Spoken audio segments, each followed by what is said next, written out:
Entonces, esta es como primera clase, más que nada de consultas y estar en contacto con ustedes. Eso lo creo yo lo más importante, que empecemos ya a contactarnos y a resolver algunas dudas. Sí, estoy grabando. Entonces, lo primero, yo en algún momento les mandé un formulario porque pensé yo que era posible cambiar el horario y dar más flexibilidad. Eso se debió de que alguien me contactó y me dijo que iba a trabajar en el verano, en que tenía entonces problemas con el horario y pensé que podíamos hacer algún cambio, pero después desde la dirección del departamento de matemáticas nos dijeron que no, que hay que mantener el horario. Y por eso es tan importante lo que estamos haciendo ahora de estar grabando las clases. Así yo se las puedo enviar después. A todo esto es el enviar, todavía es una cosa que estamos medio complicados, porque en teoría nosotros tenemos una nube, o sea, no es teoría, existe una nube para que esto se guarde. El problema es que ya nos advirtieron que no era buena idea usar la nube, porque tenemos la dirección de enseñanza online, teme que se sobrecargue esa nube y que al final empecemos a colapsar un poco. Eso, entonces, y a mí hay otra preocupación que me hace el de grabar en la nube, y es que nosotros tenemos una licencia que creo que es hasta febrero, y después de eso se va a borrar la nube. Y como nosotros tenemos la fase 1 que termina en febrero, pero después empieza la fase 2, entonces puede que el material que nosotros grabemos ahora sea útil para la fase 2. Entonces, por eso yo preferiría no usar la nube y usar otro medio. Entonces estoy guardando el video, lo estoy grabando, pero estoy guardándolo en mi computador. Y aquí entonces tengo dos alternativas, o al momento se me ocurren dos alternativas, que una es subirla a YouTube y la otra es guardarlo en una carpeta del Google Drive y después compartirlo con ustedes. Esas son las dos alternativas que hasta el momento vamos manejando. Me gustaría a mí partir revisando, eso por un lado, digamos, ¿cierto? El tema de la modalidad de trabajo. Otra cosa que quería comentar con ustedes, en realidad, antes de empezar a revisar los contenidos, es comentar en relación a un tema bastante complejo, que es el tema de las habilidades, ¿ya? Es requerido en este contexto un trabajo independiente muy, muy fuerte, ¿ya? Y esa es una habilidad que en realidad nosotros creo que tenemos casi todos los profes más o menos claro, que los estudiantes vienen a desarrollar esa habilidad ya en cursos superiores. Es muy común que entre primero y segundo año esa sea justamente una de las cosas que más les cuesta a los estudiantes. Pero en esta fase online es necesario. Entonces, creo yo que también por eso es importante mantener el mismo horario de clase, porque los obliga un poco a estar conectados a esa hora. Yo los quiero invitar a que se obliguen a ustedes mismos a estar conectados en esa clase, a pesar de que van a estar grabadas, porque aquí además tenemos una ventaja que son las consultas. Hay dos formas de hacer consultas, ¿cierto? Que una es levantando la mano, un botoncito que ustedes tienen por ahí. Se supone que aquí algo pasa en el computador y me va a avisar. Y además hay otra alternativa que es el chat, ¿ya? En el contexto de las grabaciones, a mí me queda todo grabado, no solamente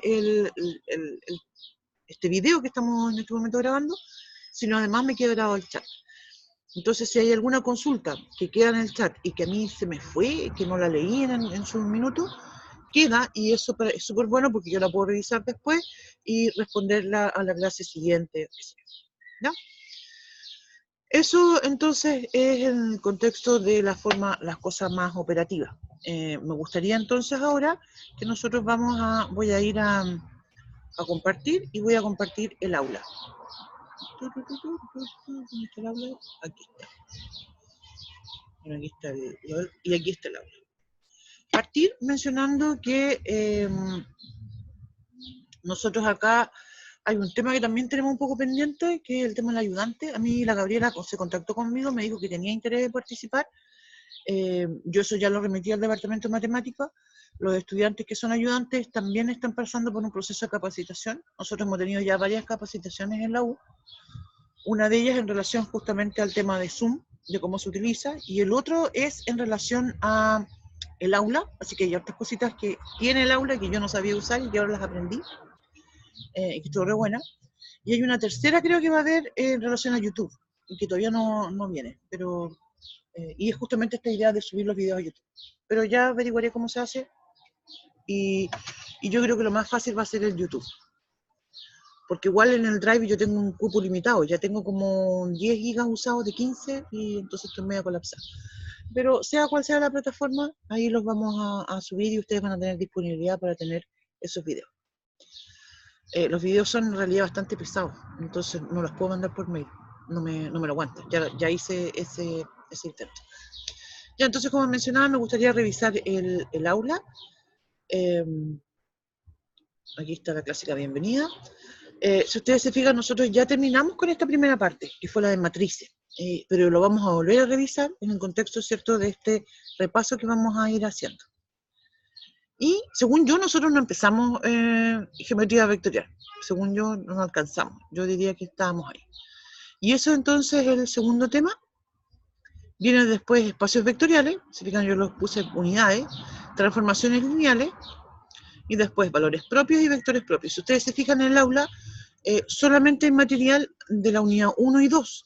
La 3, 4 y 5, que yo los dividí de esa forma, está vacío. A medida que yo vaya teniendo material, lo voy a ir subiendo, ¿no? Nosotros estamos trabajando bastante intenso en el departamento de matemáticas para generar, por una parte, videos, de ahí un montón de videos que ustedes los voy a subir yo al aula. En realidad voy a hacer los links al YouTube. Y en estos videos entonces ustedes van a ver a profesores explicando materia, desarrollando ejercicios resueltos, etc., ¿no? Además de eso, tenemos hay material que es preparado por el Departamento de Matemáticas, que son los resúmenes oficiales de cada una de las clases. Eso también va a ir en cada una de estas viñetas del aula. Y a eso vamos a agregar otros documentos que he preparado yo de más contenido, como tratando de explicarlo con mayor detalle. Me gustaría que quedara bien detallado, y ejercicio resuelto. Todo eso va a quedar acá. Como ustedes pueden ver, al final, entonces, aparece de estas viñetas en el aula, aparecen el tema de las pautas, y finalmente otros materiales. Ahí en otros materiales yo puse un documento que es el apunte de complemento de Math 022, que es básicamente lo mismo que nosotros hacemos. Ustedes saben que en la universidad hay distintas asignaturas de matemáticas y que en realidad son muy similares. Entonces nosotros estamos en Mate 20, pero en realidad Mate 20 corresponde a la parte de complemento de Math 022. Así que ahí está ese apunte que también espero que les sea útil. Otra cosa que ustedes pueden darse cuenta, que acá, por ejemplo, yo ya omití lo que son las formas bilineales. No sé si recuerden que eso está en el cronograma original. En ese contexto esto salió de acá porque en realidad no lo vamos a considerar en esta versión online del curso, ¿no? Entonces quería, como mencionaba, revisemos lo primero. Vamos a mirar el cronograma.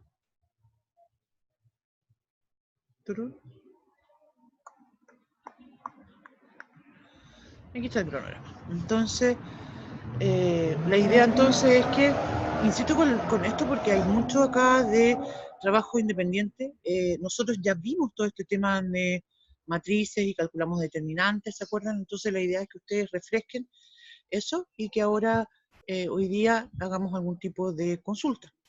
La idea entonces es que lo vamos a revisar esto en forma muy, lo vamos a revisar en forma muy abierta, muy general, perdón, esta idea de las matrices y la operatoria, todo lo que ya vimos con anticipación.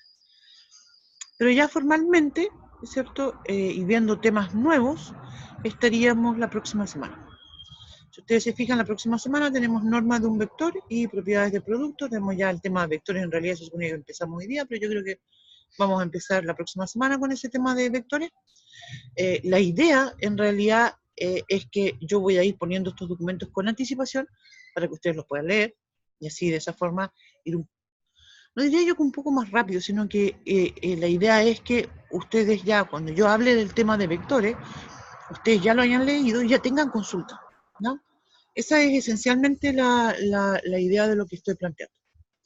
Entonces vamos a partir con el tema de vectores, vamos a continuar con rectas y planos, también en el espacio, y de ahí continuamos con espacios vectoriales, hablamos de bases y dimensión, las transformaciones lineales, otro tema importante, y vamos a terminar el curso con valores y vectores propios. En teoría estaríamos terminando entonces la primera semana de febrero. La segunda semana de febrero, porque nos falta el tema de diagonalización, se me olvidó. Diagonalización, entonces 14 de febrero estaríamos listos con todos los contenidos, y de ahí nos dedicamos a hacer ejercicio y a hacer repaso. El certamen está planteado por el día miércoles 26 de febrero. A todo esto. ¿Cómo va a ser ese certamen? Es una buena pregunta. La idea del certamen es que vamos a hacer un certamen que es de alternativa, aunque todavía no tenemos claro cuál va a ser la plataforma, para serles sincero. Por una parte, una idea que estamos explorando es que se realice el certamen en el aula, en esta misma aula que estamos viendo acá. Otra alternativa es usar otro tipo de plataforma. Eso aún no está decidido. Lo que sí ya está decidido es que este certamen va a ser de alternativas, ¿ya? Va a ser de alternativas y nos vamos a concentrar en los contenidos que están explícitos acá. Es decir, el tema de las formas bilineales que estaban en el programa original, no lo vamos a ver. Y eso va a quedar entonces pendiente. Puede suceder que, aquí hay dos cosas que pueden suceder. Puede suceder que en la matemática que viene a continuación de ustedes, que no me sé la sigla, ¿cuál es? Puede que ahí se retome, o se retome en una asignatura que venga después. Digamos, en el fondo, en el momento que ustedes lo necesiten, ¿ya? Pero como mencionaba, eso va a quedar pendiente al momento, por este momento, para esta asignatura, y se retomaría en el momento de necesitarla, ya sea el mate siguiente o la mate subsiguiente, qué sé yo. A todo esto, yo les tengo a todos, ahora vi que se unió Valeria y Valentina, tengo todo el mundo muteado. Si alguien tiene alguna pregunta, yo les voy a pedir que hagan que levanten la mano, que escriban algo en el chat, qué sé yo. Eso era lo que quería comentar. Tengo todo el mundo muteado porque en realidad sale más fácil para mí, y no, a veces uno se distrae un poco con los ruidos de los micrófonos. Eso. Entonces voy a mirar el chat. ¿Dónde está el chat?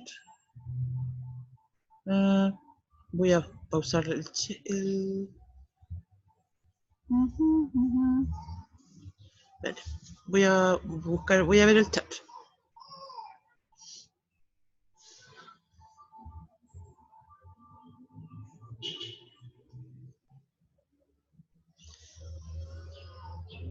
No veo nada en el chat. No.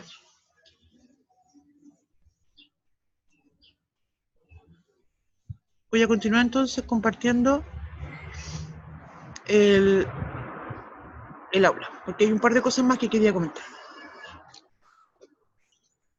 Como mencionaba entonces, en cada una de estas unidades yo voy a ir poniendo los documentos que vamos a ir generando, pero además de eso, y esto ya va a partir en enero, voy a poner unos formularios que van a ser de autoevaluación. No tienen nota, es solamente para que ustedes se evalúen de cómo van con el trabajo, ¿ya?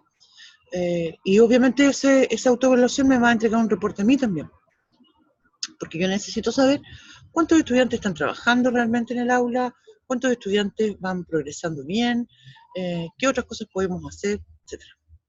A todo esto, el otro día estuve cambiando algunas cositas en el Zoom, y se supone que al final deberían de tener un video, perdón, un video, una encuesta de satisfacción. Pero no sé si funciona. No. Eso entonces es lo que quería comentar. Y entonces miremos de nuevo, estamos mirando el aula, ¿cierto? ¿Qué otra cosa me dije que iba a ver? No. Revisemos el documento de matrices. Partamos ya con algo práctico.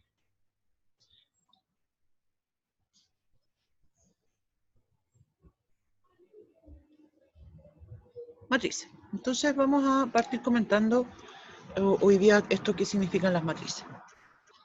A todo esto, de nuevo, pausa. El tema es que justamente durante esta semana, que esta semana es de Navidad, y la próxima semana, que es de Año Nuevo, ¿cierto? Hay muchas fiestas, mucha gente que viaja y qué sé yo, entonces pensamos que era una buena alternativa hacer solamente temas de consultas y hacer un repaso para que formalmente empecemos con vectores ya, digamos, la próxima semana ya podríamos empezar con vectores, ¿no? Pero me gustaría partir en realidad haciendo un repaso con el tema de matrices y revisar esta PPT. Esta PPT en realidad no tiene muchos ejercicios resueltos, no tiene ningún ejercicio resuelto, de hecho. Lo que planteamos acá son todos los contenidos que involucran el tema de matrices. Entonces, por una parte tenemos la definición de las matrices, algunas matrices especiales, estoy, digamos, leyendo lo que son los contenidos de esta presentación, me comí la O en eso, operatorio con matrices, algunos ejemplos, y ya después lo que son operaciones elementales, rangos, sistemas de ecuaciones con los métodos que se plantean, la matriz inversa, determinante, inversa por menores, y terminamos con la regla de Krabbe. Eso fue todo lo que alcanzamos a ver, según yo, en clase, no alcanzamos a ver vectores, según yo. Ya, entonces como mencionaba, la principal aplicación que tienen las matrices en relación a los sistemas de ecuaciones. Más bien diría yo, para ser más realista, es la principal aplicación que nosotros vamos a ver, porque las matrices también tienen muchas aplicaciones en el contexto de lo que son, por ejemplo, la almacenamiento de información, tiene muchas otras aplicaciones, pero esta es la que nosotros vamos a ver.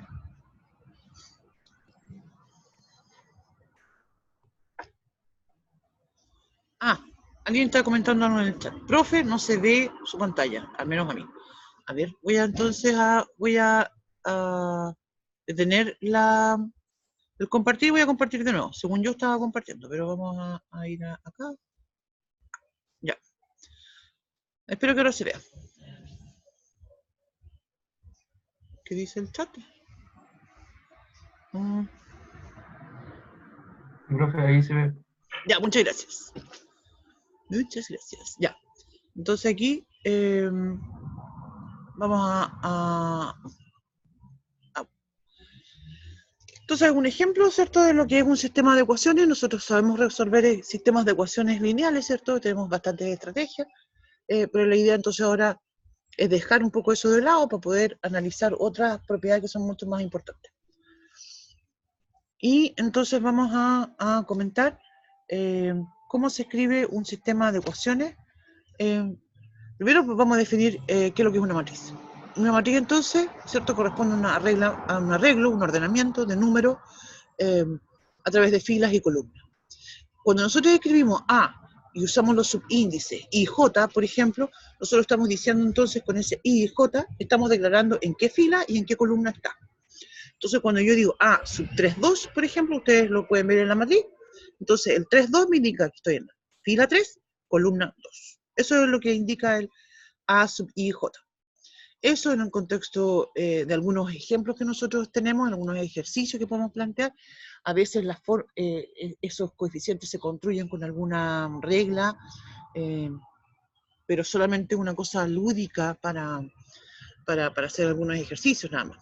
En la práctica, en realidad, esos coeficientes podrían tener un significado que no está relacionado con la fila o con la columna, porque ustedes podrían imaginarse, ¿cierto?, que podría yo plantear una matriz donde tengo, no sé, cada fila representa un proyecto, cada columna representa el monto que les voy a entregar al proyecto en los 5 o 6 años que dura, por ejemplo. Entonces eso va a tener una representación que no va a ser un número construido con el I y con el J, sino que va a ser de acuerdo a alguna distribución que tiene otro contexto. ¿Ya? Eso entonces es el tema de cómo se define una matriz. Hay una notación, ¿cierto?, que nosotros usamos, la letra M mayúscula, para indicar que pertenece al conjunto de las matrices. Y hablamos también, ¿cierto?, de algunos ejemplos. Cuando digo que tengo una matriz de 2 filas y 3 columnas, ¿cierto?, significa entonces que los elementos, ¿cierto?, siempre escriben por fila y por columna. Entonces digo, Una matriz es de orden 2 por 3, y digo entonces eso significa que tiene 2 filas y 3 columnas. Si yo digo que la matriz tiene orden 3 por 2, quiere decir que tiene 3 filas y 2 columnas. Entonces hay una diferencia bastante importante con respecto a eso. Algunas matrices especiales que me acuerdo que nosotros definimos son la matriz columna y la matriz fila, porque justamente tienen o una sola columna o una sola fila y se les da ese nombre. También algo muy importante es lo que llamamos la matriz nula. La matriz nula lo que dice es que tiene solo ceros. Es una matriz que representa, de hecho, a un cero. Las matrices cuadradas, por su parte, son matrices que tienen exactamente la misma cantidad de filas que de columnas. Y en ese contexto nosotros definimos lo que se llama la diagonal principal, que son los elementos, digamos, que están justamente en toda esa diagonal. Tenemos una diagonal principal y una secundaria, pero en realidad la principal es la más importante porque es la que está asociada con algunas propiedades que ya, creo que ya hemos comentado algunas y otras que aparecen después con mayor tiempo.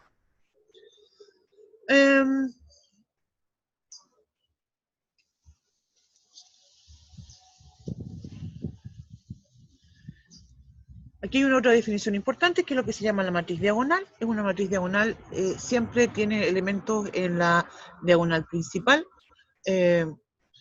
Más bien, diría yo, todos los elementos que están fuera de la diagonal principal son nulos. Podría suceder que algún elemento de la diagonal principal también sea nulo y aún así es diagonal. Y otra matriz importante es la que llamamos identidad. La matriz identidad solamente tiene elementos 1 en la diagonal principal y fuera tiene ceros. Entonces, esta matriz también tiene una razón muy importante de existir porque es una matriz que para nosotros en el contexto de la operatoria representa un número 1. Y tenemos, ¿cierto?, estas matrices triangular superior e inferior que ya las definimos y me lo voy a soltar. La triangular inferior, voy a comentarlo nada más en términos de palabras, la triangular inferior tiene elementos no nulos distintos, perdón, al revés. La triangular inferior, todo lo que está sobre la diagonal principal son ceros, y en la triangular superior, todo lo que está abajo de la diagonal principal son ceros. ¿Sí? Esa es la forma en que se definen, y acá llegamos a un tema importante que es la operatoria. Hablamos entonces de álgebra de matrices. Y en ese contexto entonces nosotros definimos suma, multiplicación por escalar y multiplicación entre dos matrices. Ese es un tema, cierto, de operatoria y necesitamos manejarnos para resolver algunos problemas que vamos a ir planteando. Tengo entonces, y acá diría yo, antes de saltarme esto, hay dos cosas que son muy importantes en el contexto de la operatoria y que hay que destacar, y es el tema de que antes de empezar a hacer la operatoria hay que revisar si tiene sentido. Y eso es un tema que resulta bastante distinto a lo que nosotros conocemos en el contexto de los números reales. Porque cuando uno dice voy a sumar dos números reales o voy a multiplicar dos números reales, uno nunca se pregunta si es posible hacerlo o no. Simplemente lo hace. El único caso que diría yo que estamos todos muy atentos es que uno siempre dice en los números reales no puedo dividir por cero. Eso es lo único. Pero en el contexto de lo que el resto, ¿cierto? Siempre hacemos las operaciones. En cambio en las matrices no es así. En las matrices yo tengo que saber, para poder sumarlas, tengo que saber que tengan el mismo orden y se pueden sumar. Y en la multiplicación por escalar, bueno, en realidad ahí lo puedo hacer siempre porque es un número que multiplica la matriz y multiplica todos los coeficientes, así que no tengo problema.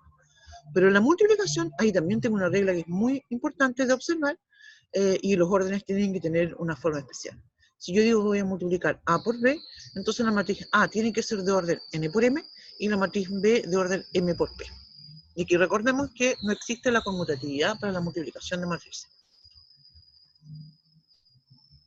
Aquí me voy a saltar estos ejemplos de la operatoria. Aquí también hay algunos ejercicios resueltos. ¿Sí? Aquí hay una definición que es bien importante, que es lo que es la traza. La traza se refiere a la suma de los elementos que están en la diagonal principal. La traza en este momento no la vamos a usar, pero sí lo vamos a usar al final del curso cuando hablemos de valores propios y vectores propios, porque es una propiedad importante que los verifica. Así que eso lo vamos a comentar después más adelante.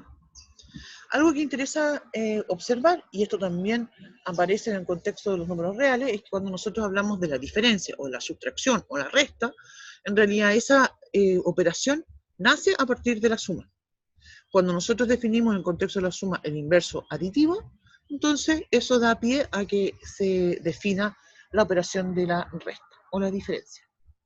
Y a su vez, cuando hablamos de la división, ¿cierto? Nosotros decimos entonces que eso surge a partir del inverso multiplicativo, y se define la división.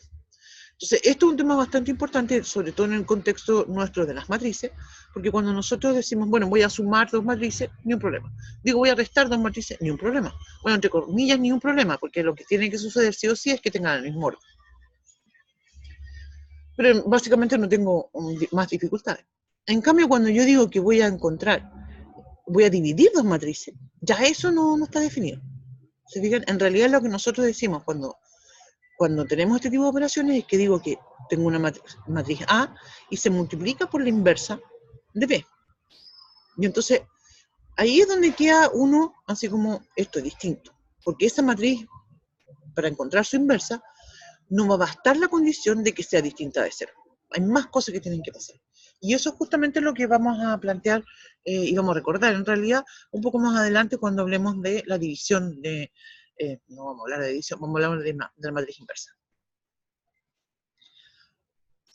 Ya, acá esto me interesa mucho que lo comentemos, si bien es cierto, nosotros creo que en clases no lo habíamos comentado mucho, pero creo que vale la pena comentarlo por esta idea que estaba planteando de algo que viene más adelante, que son los espacios vectoriales.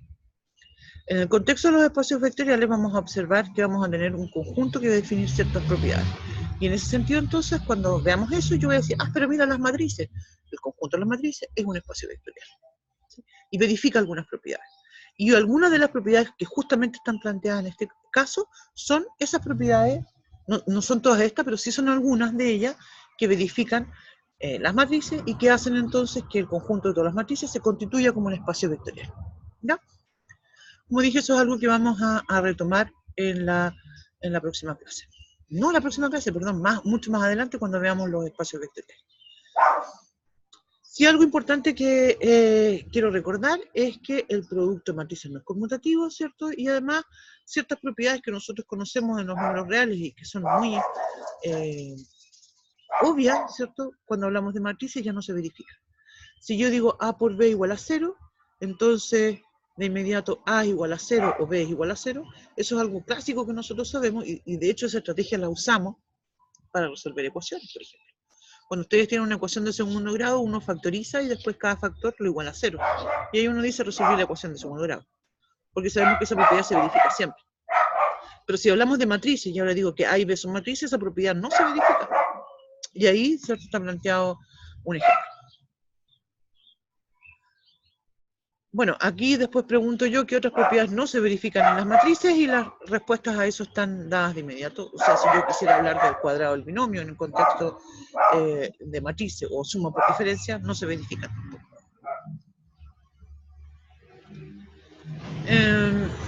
Ya una idea para introducir lo que significa la inversa viene ya dado acá. Cuando yo he hablado de potencias de matrices y digo A elevado acá,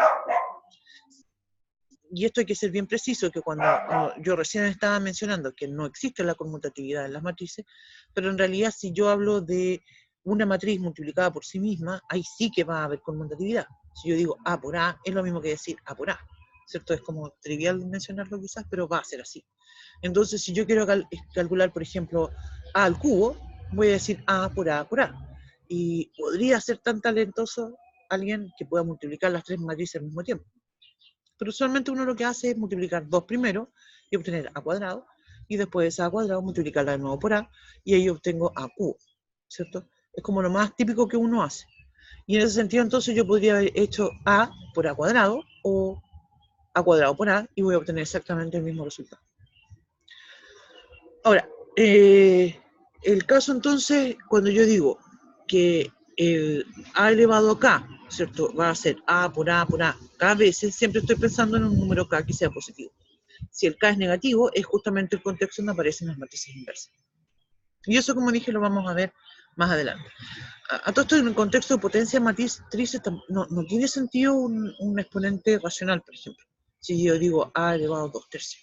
No tiene mucho sentido. Bien, algunas otras definiciones son, por ejemplo, la matriz traspuesta, que significa que intercambio filas por columna. tiene propiedades de la matriz transpuesta. Estas propiedades hay que ponerle un poco de atención porque es muy interesante que van a ser las mismas propiedades que verifican una matriz inversa. Ya vamos a comentar por qué. Es importante eso. Otras matrices importantes son las que se llaman simétricas, que corresponden a matrices que cuando las transpongo obtengo la misma matriz, o antisimétricas, que cuando transpongo una matriz obtengo menos A. Esas son matrices importantes. Aquí veo la demostración, propiedades, etc.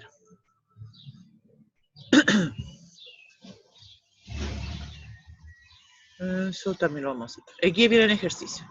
Hay algunos ejercicios propuestos. Todos esos ejercicios propuestos, ¿cierto? Están para ustedes, para que los resuelvan. Y después ya empezamos con el tema de los sistemas de ecuaciones lineales. Y recordemos entonces que cuando yo tengo un sistema, por ejemplo, en este caso parto con un ejemplo donde tiene 3 ecuaciones y 3 incógnitas, entonces cada ecuación va a corresponder a una fila. Y cada incógnita cada incógnita corresponde a una columna. Entonces, de esa forma, el sistema en forma matricial se escribe con una matriz que justamente se llama matriz de coeficientes. Esa matriz solamente va a tener los coeficientes, es decir, los números que multiplican a las incógnitas. En el caso de la primera ecuación, dice x más y más z igual a 1. Eso quiere decir entonces que en mi primera fila de esta matriz de coeficientes voy a escribir 1, 1, 1. Son los números que multiplican a las incógnitas x y z. La matriz se rellena de esa forma, ¿cierto?, con todos los coeficientes que multiplican a estas incógnitas. La matriz entonces de coeficientes se multiplica por una matriz que es del tipo columna, ¿cierto?, y que se escribe x y z, que en este caso son las incógnitas de este sistema. Y finalmente, eso uno dice que es igual a, y ahí escribimos entonces los términos independientes, que son independientes de las variables. Y eso en este caso, para la primera matriz, para la primera fila, que es la primera ecuación, es 1. En la segunda fila, es decir, la segunda ecuación es 2. Y en la tercera fila, tercera ecuación es 1. Entonces la matriz se escribe como 1, 2, 1. Es decir, una matriz que tiene 3 filas y una sola columna. ¿Qué más comentar de esto?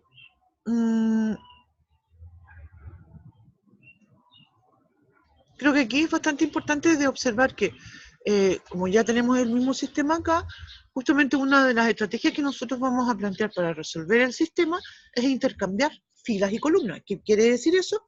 Perdón, estoy rayando. No intercambiamos filas y columnas, perdón. Lo que hacemos entonces es intercambiar filas.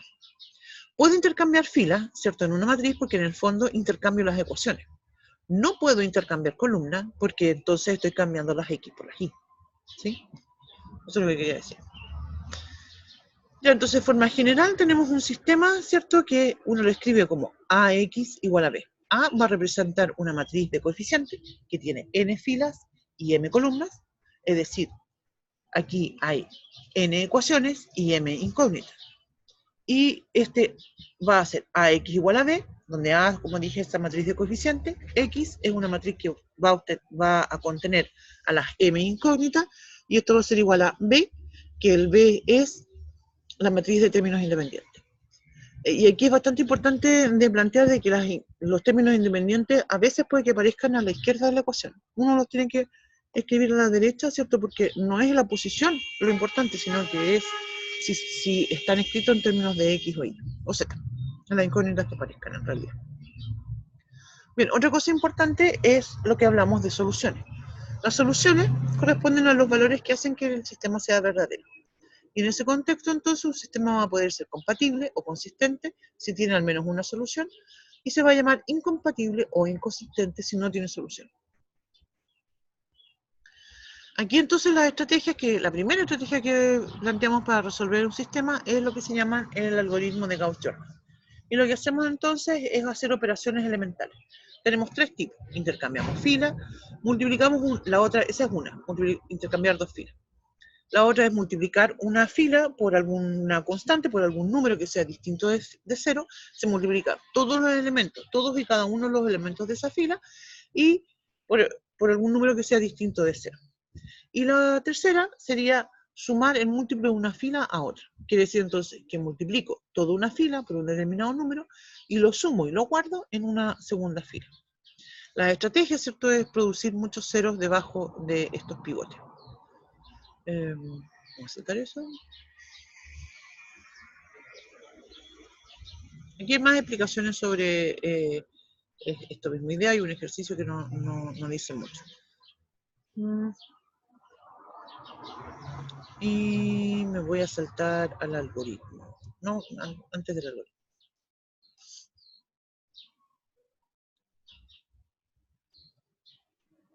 Ya, vamos a definir lo que es una matriz escalonada. Vamos a decir entonces que una matriz tiene forma escalonada por filas. Si cualquier fila que se componga entera de cero se ubica en la parte inferior, ya sabemos que nosotros podemos hacer operaciones elementales para intercambiar filas, y eso quiere decir que si con estas operaciones elementales tengo, no sé, por la fila 1 que se hizo toda de cero, yo la voy a mover al final, ¿ya? Y otra característica de esta matriz escalonada por fila es que en cada fila distinta de cero, la primera entrada o coeficiente no nulo, de izquierda a derecha, se ubica a la derecha el primer elemento no nulo de la fila anterior. La idea, ¿cierto?, es generar muchos ceros. No llamamos a esta tipo de matriz ni podemos saber estas matrices no necesariamente, y la mayoría de las veces, de hecho, no son matrices cuadradas. Por eso nosotros no podemos plantear una matriz y llamarla triangular superior, porque no necesariamente va a ser cuadrada. Pero tiene una estructura similar. Otra cosa importante es que hay otro nombre que se le da a este tipo de matrices que son escalonadas reducidas, y es cuando es básicamente la misma matriz anterior, pero cuando los pivotes son todos iguales a 1. Entonces ahora, aquí hay dos ejemplos, ¿cierto?, de lo que son matrices escalonadas. La idea es que nosotros vamos a tomar un sistema de ecuaciones, vamos a construir una matriz, vamos a escalonar esa matriz, y el tema de escalonarla no es algo que uno dice, ya me aburrí de escalonarla, sino que hay que seguir hasta que uno complete el procedimiento.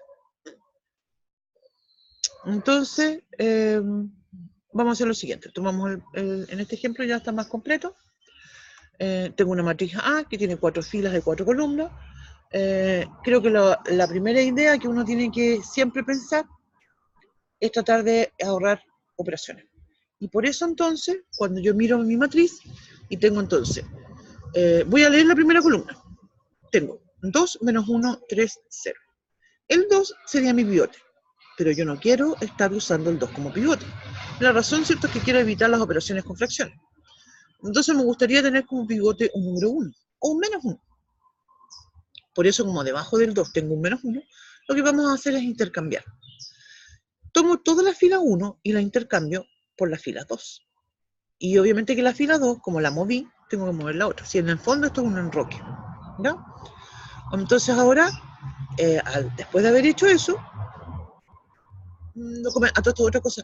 Yo tengo una forma que explico de escribir las operaciones elementales con esta letra E1, 2, pero lo comenté en clase. No existe una notación universal.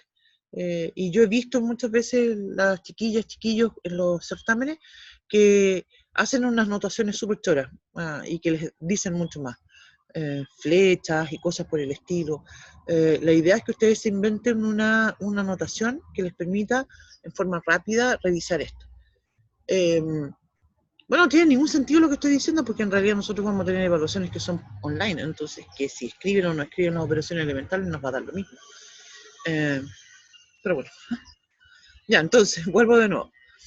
Ya entonces hicimos esa rotación, ese enroque, ¿cierto? Entonces en mi columna 1, voy a leer de nuevo los elementos, tengo el menos 1, el 2, el 3 y el 0. Eso quiere decir entonces que ahora voy a hacer operaciones elementales de modo que todo lo que esté debajo del menos 1 sea 0. Estas son, ¿cierto?, operaciones elementales fila con el pivote que es ese menos 1. Entonces, multiplico la fila 1 por 2 y lo sumo en la fila 2. Multiplico y eso va a ser una operación y que se hace con todos los elementos. Es decir, todos los elementos de la primera fila se multiplican por 2 y se suma a todo lo que está en la segunda fila. La misma idea entonces, para hacer pivote, el elemento que viene debajo de ese 2, que es el 3, multiplico entonces toda la fila 1 por 3 y sumo, se fijan, sumo y guardo siempre en la fila que está abajo. Y de esa forma conseguimos entonces que debajo del menos 1 hay solamente ceros. La cuarta fila, a todo esto, parte con el 0. Es decir, ya tengo un 0 ahí en ese pivote y quiere decir que no voy a hacer una operación para hacerla 0 porque ya es 0. Cuando yo consigo que debajo del pivote todos los elementos sean 0, entonces ya termino. Y lo que hago entonces es continuar con la siguiente columna. Y entonces ahora digo ya. A todo esto, bueno, perdón. No sé si estoy hablando muchas tonteras, pero estoy tratando de ser como bien detallista con... Cada vez que hago estas operaciones elementales, la fila donde tengo el pivote está quieta, ¿sí? Y no se cambia ningún elemento de ese pivote. Opero y hago todas las operaciones con toda la fila, pero sumo y guardo en las otras, ¿no? Así que la fila del pivote nunca cambia. Por eso creo yo que es el nombre que se le da de pivote, que queda fija, ¿cierto? No se mueve. Ya, entonces, voy a dejar tranquila la fila 1, ¿no es cierto? Porque ya terminé con eso, y voy entonces a mi siguiente pivote, que está ubicado en el A sub 2, 2. Los pivotes siempre se van a ir moviendo así, del A sub 1, 1, A sub 2, 2, A sub 3, 3, y así sucesivamente, ¿no? Insisto que no puedo llamarla diagonal ni nada, porque no necesariamente va a ser una matriz cuadrada. En este caso, el ejemplo es una matriz cuadrada, pero es una casualidad, ¿no? Usualmente podría ser cualquier cosa. Ya, entonces mi pivote ahora es el número 9, porque ese está en la posición A sub 2, 2. Mi esfuerzo entonces va a hacer que se haga 0 todo lo que está debajo de ese 9.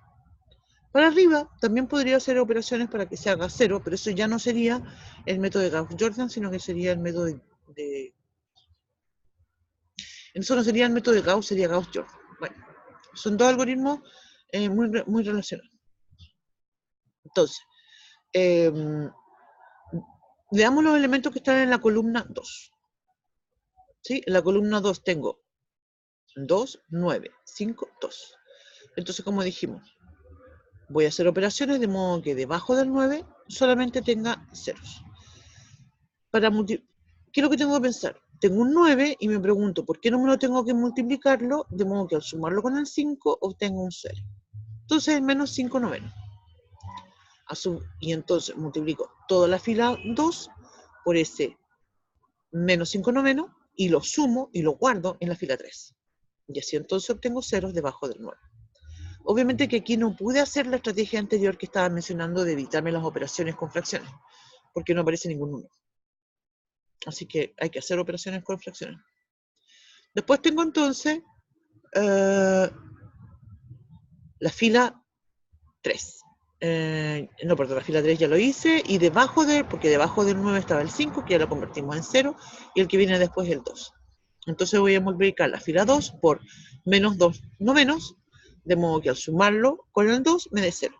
Se multiplican entonces todos los elementos de la fila 2 por ese menos 2 novenos, y se van sumando a la fila 4.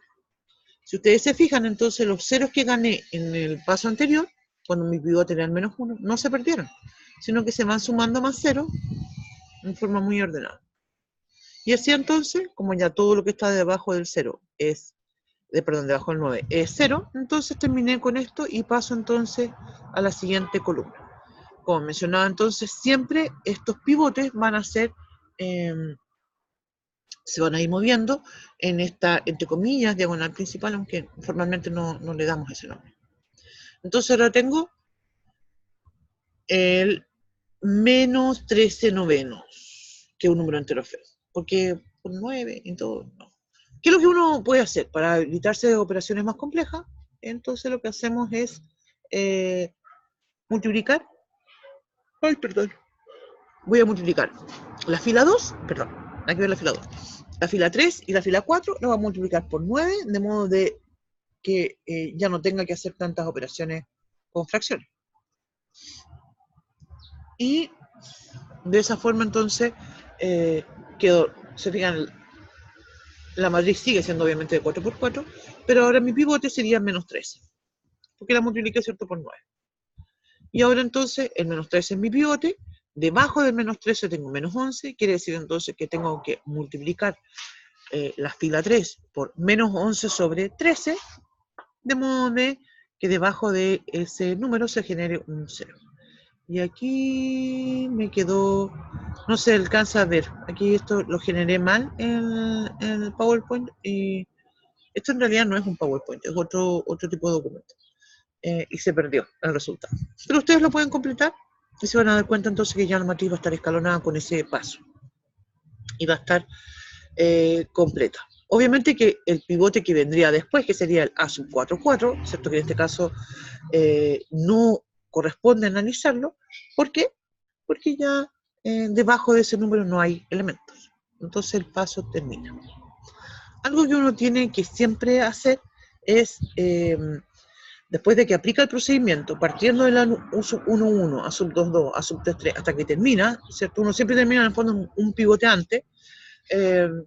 Después de aplicar el procedimiento, uno tiene que mirar en forma global la matriz. Podría suceder, y esto es bastante común de que suceda con matrices más complejas, podría suceder que hay algunos elementos, podría suceder que tenga una fila que sea múltiplo de otra, por ejemplo. Y eso me permitiría generar una fila de 0, lo que es bastante importante en el contexto de lo que llamamos el rango, que lo vamos a comentar a continuación. El rango es un número. El rango es un número que es inherente a una matriz. Es absolutamente inherente. El rango no depende de las habilidades que uno tenga, ¿sí? El rango es propio de la matriz y es una característica relacionada. Y de hecho, el rango podría definirse como una función. Y lo que hacemos entonces para calcular el rango de una matriz, y aquí hay que poner atención que el rango no se cuenta en la matriz, sino que el rango se cuenta y se calcula a través de la matriz equivalente por fila. Es decir, yo tomo una matriz, realizo el algoritmo que estábamos viendo anteriormente, y después entonces cuento el número de filas no nulas. Y eso es lo que llamamos el rango. Para eso sí, como mencionaba recién, es muy importante de completar el algoritmo y finalmente dar esta mirada general para darse cuenta si hay una fila que es múltiplo de otra, y en ese caso entonces una de esas filas se anularía. Entonces el rango no necesariamente, con lo que quiero decir entonces acá, si yo tengo una matriz que tiene n filas, entonces el rango obviamente no puede ser mayor que n, porque el número de filas no es nulo, no puede tener, ¿cierto? Y puede ser igual o podría ser menor. ¿Sí? Esas son las opciones que tiene el rango. Aquí hay unos ejercicios propuestos para que ustedes los revisen. Algo más.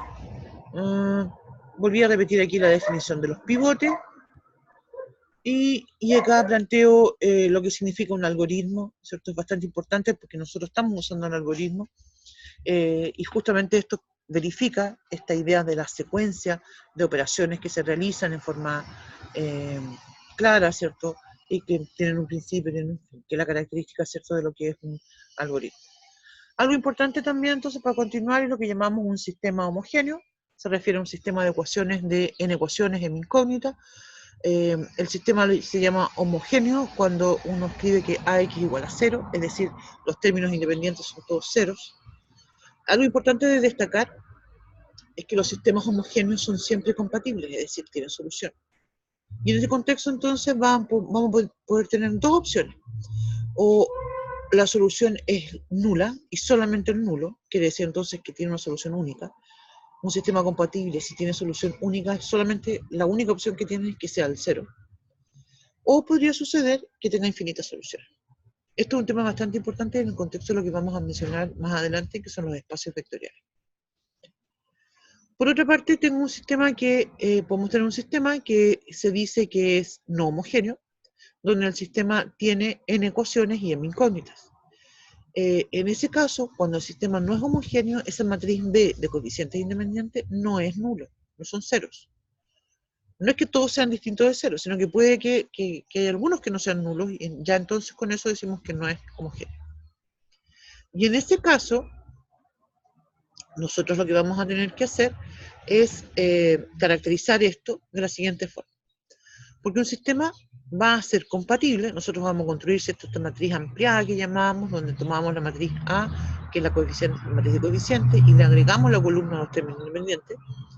Y de esa forma, entonces, nosotros vamos a decir que el sistema va a ser compatible, si y solo si el rango de la matriz A es igual al rango de la matriz ampliada y eso es igual al número de incógnitas. En ese caso tenemos solución única. En cambio, si el rango de la matriz A es igual al rango de la ampliada, pero es menor que el número de incógnitas, entonces el sistema sigue siendo compatible. Pero el tema es que ya tiene infinitas soluciones. Ahora, ¿qué es lo que puede suceder? Podría suceder también, y esto no está explícito acá, pero es importante reflexionar en esto, si el rango de la matriz A es distinto del rango de la matriz ampliada, lo que sucede en ese caso entonces es que el sistema no tiene solución. Bien, nosotros ya planteamos vimos un ejemplo de lo que significa este algoritmo de Gauss, y entonces de esa forma resolvemos los ejercicios para esto. Se fijan, entonces voy a tomar un sistema de ecuaciones, lo voy a escribir en forma matricial, voy a construir ahora la matriz ampliada, y sobre esa matriz ampliada voy a hacer las operaciones elementales para poder obtener la solución. Eso es entonces lo que significa hacer todo esto del algoritmo de Gauss. Y Gauss-Jordan en realidad corresponde cuando tomo esta misma idea y construyo una matriz escalonada reducida. Es decir, hago operaciones de modo que no solamente el pivote sea hacia abajo del pivote, sino que también hacia arriba, sean todos elementos ceros. Y después, ¿cierto? Quiero que ese pivote sea igual a 1, así que voy a dividir por el valor del pivote. En el contexto de las evaluaciones, mientras estoy hablando todo esto, estoy pensando, ¿cómo reflejo puedo preguntar esta cuestión? Probablemente en el contexto de una evaluación, ¿cierto? Ustedes van a poder usar el algoritmo que quieran, de hecho. Yo encuentro que el algoritmo de Gauss es mucho más rápido que el de Gauss-Jordan, pero también lo mismo pasa con el algoritmo con Kramer, pero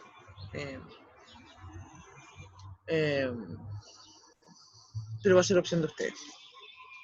Porque incluso si ponemos a resolver un sistema, podrían hacerlo así a manito, como lo hace uno en el colegio. Creo yo que lo interesante va a ser cuando preguntemos ejercicios donde viene alguna condición. Eso va a ser más interesante. Ya. Eso. Aquí tengo entonces algunos ejercicios propuestos. A todo esto, sobre ejercicios resueltos, eso se viene, pero no está completo todavía, entonces no lo he subido. Lo mismo vamos a tener en cada una de estas unidades que caracterizamos, vamos a tener ejercicios resueltos, aparte de los videos y de los PDF y de todo.